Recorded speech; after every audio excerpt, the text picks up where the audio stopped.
They call it luggage because you have to lug it everywhere. Hey, I am Chuck the Bureaucrat, and you guys know that I'm a fan of space aid travel, not just because it's a uniquely military opportunity, but because it's a chance for you to build lasting memories with your family. At the same time, it rewards you for thinking differently about common items that you might take for granted, and that is why today I'm going to be talking about luggage. You know, the funny thing about luggage is that since the dawn of time, if you were traveling anywhere, you had to have some way to pack up all your belongings so you could take them with you.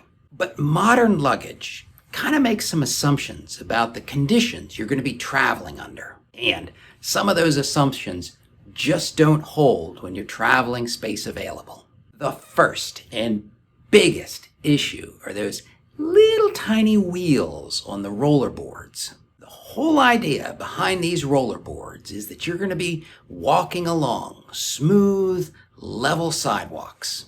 But if you're going to be visiting interesting historical sites and going to cool little bed and breakfasts, the walkways that you're going to be dragging your luggage across are going to be anything but smooth. Those little wheels, they are going to take a beating that they were not meant to take. And to a certain extent, the same thing goes for those extendable handles. This is especially true of that cute Disney-themed luggage for children.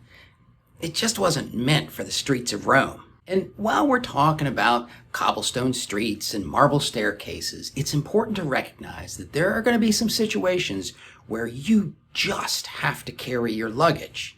I mean, farmer walk style. Venice has a lot of bridges, and very few of them have handicap ramps.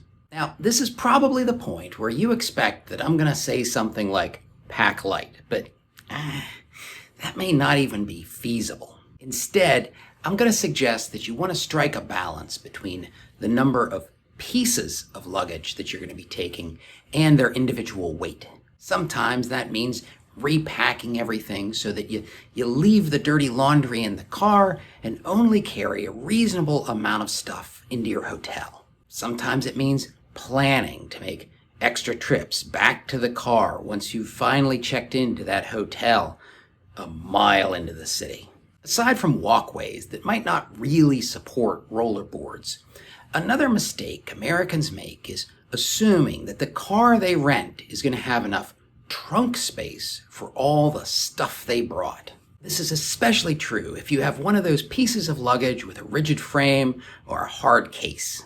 You may get the last car that the rental agency has only to discover that your luggage just won't fit. More than once, I have had to empty out a suitcase and just leave it behind. Which leads me to the next consideration when it comes to luggage and space aid travel. I prefer to buy secondhand luggage for these kinds of trips. You can save a lot of money, and you don't feel guilty if you have to abandon something. Another upside of secondhand luggage is I like a suitcase that has already taken a beating. An ugly piece of luggage that has already seen some hard use but still has good wheels and a good handle. I trust that one. The only warning about secondhand luggage that I'd share with you is always look inside the lining. I've never had a big problem with this, but you never quite know what the previous owner hid and then forgot was there. By this point, there's probably two alternatives that you're thinking about: a duffel bag and a backpack. Both are good ideas, but I would not recommend military-style duffel bags or backpacks. If you're traveling with kids, you're going to stand out as Americans enough as it is. And traveling space A with one of those green duffel bags, that's like the epitome of many bags look alike. But a collapsible duffel bag, you know, one of those ones that zips up flat and you can stuff it in another piece of luggage, that's a good idea. And the same thing goes for a backpack. So, like a lot of things, the secret to space A is building flexibility into your plan. And if you really want to see what I mean by building flexibility into your plan, watch this video on applying the PACE method.